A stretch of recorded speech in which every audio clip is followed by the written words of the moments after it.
Hello, hello! Bonjour à toi qui m'écoutes aujourd'hui.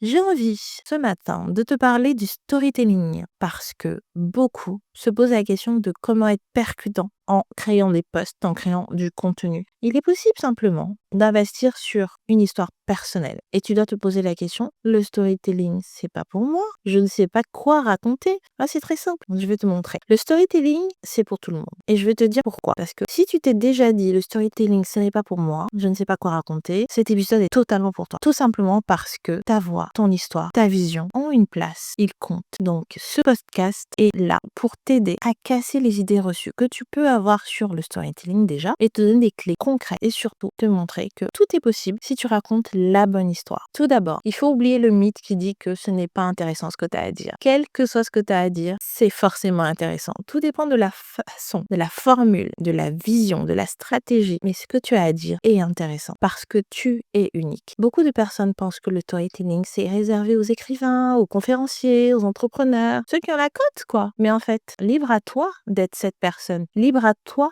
d'être l'entrepreneur à succès. Le storytelling, ce n'est pas vendre à tout prix, c'est créer du lien. Ce qui va toucher, ce n'est pas le CV, mais le vécu. Ce qui va toucher, en fait, c'est ton parcours, ton histoire, tes doutes, tes échecs, ton apprentissage et ce qui t'a forgé, en fait. Ce qui a fait de toi la personne que tu es aujourd'hui. J'ai moi-même tenté, une première fois, d'ouvrir l'entreprise. J'ai tenté d'arriver à être l'entrepreneur à succès. Ça n'a pas marché, j'ai refermé. Mais ça m'a forgé le caractère et ça m'a permis de savoir où étaient mes lacunes et me faire accompagner pour le faire correctement. Donc toi aussi, tu peux y arriver. Le storytelling, en fait, c'est une stratégie de vérité. Le storytelling, ce n'est pas pour enjoliver, ce n'est pas pour mentir, c'est pas pour embellir ou peut-être même amplifier. C'est simplement rendre authentique et lisible ce que tu traverses, ce que tu as vécu, ce que tu as traversé et ce que tu proposes. Les ingrédients majeurs, et j'ai même envie de dire puissants, que tu peux mettre dans ton storytelling, c'est l'intention. Pourquoi tu fais ça? Quel est ton why en fait? L'émotion. Qu'est-ce qui t'a bouleversé? Qu'est-ce qui t'a transformé? Et la transformation elle-même. Qu'as-tu compris? Qu'est-ce que tu as envie de changer grâce à ta nouvelle compréhension, ta nouvelle vision des choses? Que peux-tu transmettre? Ce que tu vis, en fait, quelqu'un d'autre est en train de le vivre et il a besoin d'entendre ton cheminement. C'est pour ça, tout ce que tu as à dire est intéressant. J'ai envie de te donner un exercice pratique à faire en direct, c'est vrai. Prends une petite feuille ou une grande feuille, comme tu veux. Tu ouvres tes notes et tu réponds à 3 questions. Qu'est-ce qui t'a donné envie de faire ce métier? Quel est le plus grand blocage que tu as eu depuis le départ ou au moment même où tu rédiges cette feuille-là? Et tu rédiges sur cette feuille. Qu'as-tu envie que les autres retiennent de toi? Et comme ça, tu viens de créer la base de ton storytelling. C'est très simple, t'as vu? Ça prend que quelques petites secondes en fait, ou peut-être quelques minutes, ça dépend des gens.